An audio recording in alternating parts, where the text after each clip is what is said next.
प्यारे बच्चों, अब हम करेंगे कक्षा 8 की हिंदी कार्यपुस्तिका प्रखर का कार्यपत्रक 58 और 59।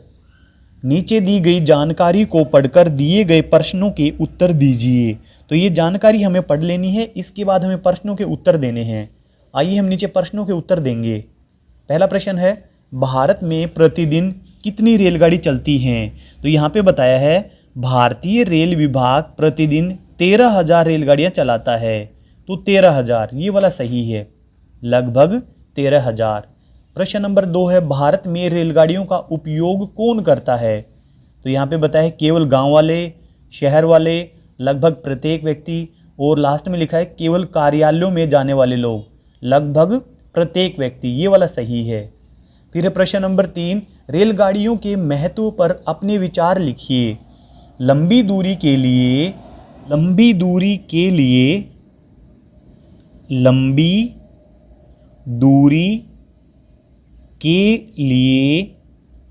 रेलगाड़ी या रेल एक सस्ता और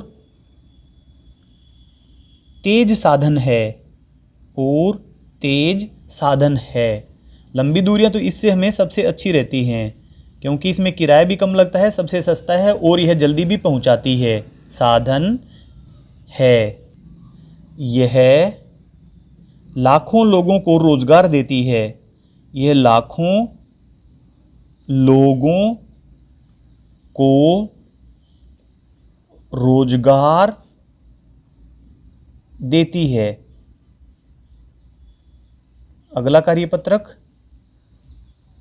कार्यपत्रक नंबर 59 में है। ये हमें यहाँ पे दिया गया है एक अनुच्छेद, इसको हमें पढ़ लेना है, इसके बाद हम नीचे प्रश्नों के उत्तर देंगे। प्रश्न नंबर 1 है, विशु की दुर्घटना का प्रमुख कारण क्या था? स्पष्ट करें। यहाँ पे है कि उनकी मोटरसाइकिल आज हवा से बातें कर रही थी। हवा से बातें करना यानी कि बहुत तेज चलाना। विशु मोटरसाइकिल को बहुत तेज चला रहा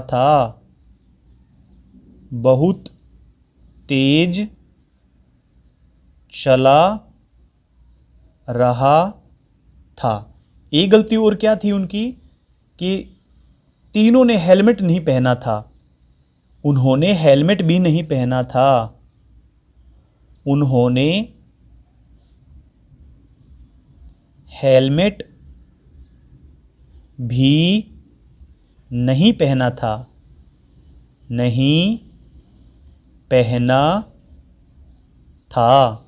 फिर आगे है, आजकल अधिकतर युवाओं द्वारा असावधानी से वाहन चलाए जा रहे हैं।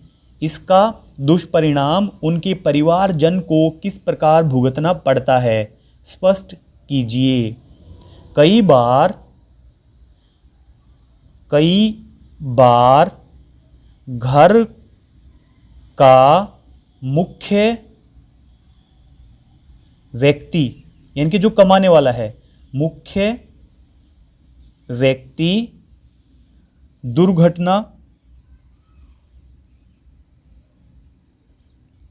दुर्घटनाग्रस्त हो जाता है।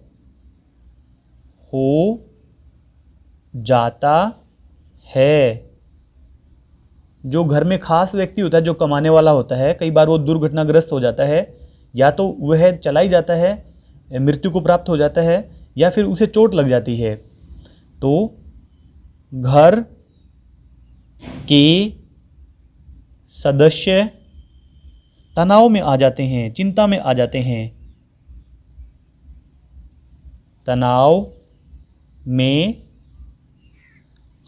हैं। तो बाकी जो घर के लोग हैं वो तो तनाव में आएंगे ही। फिर आगे है, सड़क पार करते समय किन किन बातों का ध्यान रखना चाहिए? सड़क के दोनों तरफ देखना, सड़क के दोनों तरफ देखना, सड़क पार करने से पहले दोनों तरफ देखना, जेब्रा क्रॉसिंग से रोड पार करना, जेब्रा क्रॉसिंग से रोड पार करना, जेब्रा क्रॉसिंग से रोड पार करना, और बत्ती हरी होने पर पार करना, बत्ती हरी होने पर चलना, हरी बत्ती होने पर चलना, हरी बत्ती होने पर चलना, और सड़क के ऊपर दौड़ नहीं लगानी, दौड़कर पार न करना, दौड़कर पार न करना। अगर पार करना भी पड़े तो धीरे धीरे चल के पार करें, दौड़कर पार न करें। प्रश्न नंबर 4 है, मान लीजिए आपके पिताजी प्रतिदिन दुपहिया वाहन से अपने कार्यालय जाते हैं, उनके पास कौन कौन से अनिवार्य दस्तावेज होने चाहिए, लिखिए। एक तो ड्राइविंग लाइसेंस, सबसे जरूरी तो यही है, ड्राइविंग लाइसेंस। फिर होना चाहिए गाड़ी का पंजीयन प्रमाण पत्र, वाहन का पंजीकरण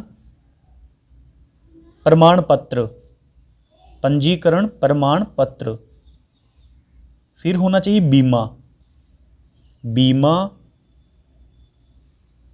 और फिर होना चाहिए प्रदूषण नियंत्रण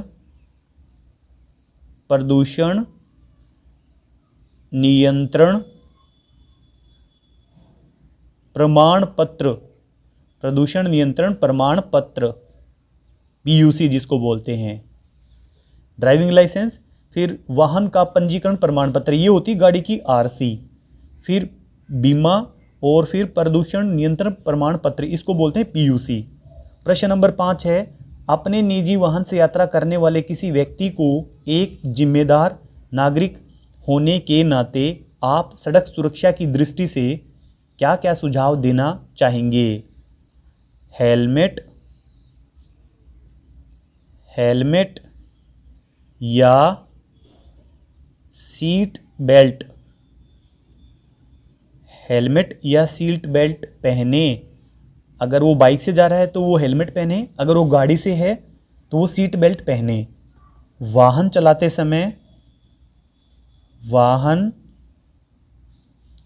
समय मोबाइल पर बात न करें, मोबाइल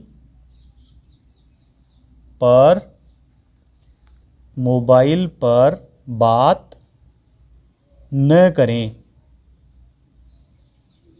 फिर है ट्रैफिक नियमों का पालन करें, ट्रैफिक नियमों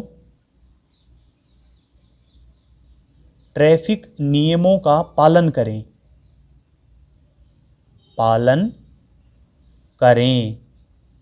और गति नियमों का भी पालन करें, जो गति नियम बनाए हुए हैं, गति सीमा के नियम, उसका भी पालन करें। प्रश्न नंबर 6 है, निम्नलिखित संकेत हमें क्या समझाते हैं, बताइए। तो यहाँ पे गाड़ी खड़ी करना मना है, पार्किंग अलाउ नहीं है, नो पार्किंग। तो यहाँ वाहन खड़ा करना मना है। इंग्लिश में कहें तो यहाँ पे नो पार्किंग है। फिर यहाँ पे दोनों तरफ का रास्ता, ये दो तरफा रास्ता, यानी कि आ भी सकते हैं इधर से और जा भी सकते हैं इधर से।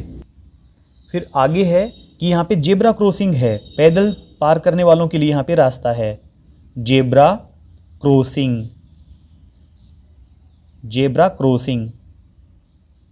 और लास्ट वाला है यू टर्न लेना मना है, यू टर्न लेना मना है, यहां से यू टर्न नहीं लेना है।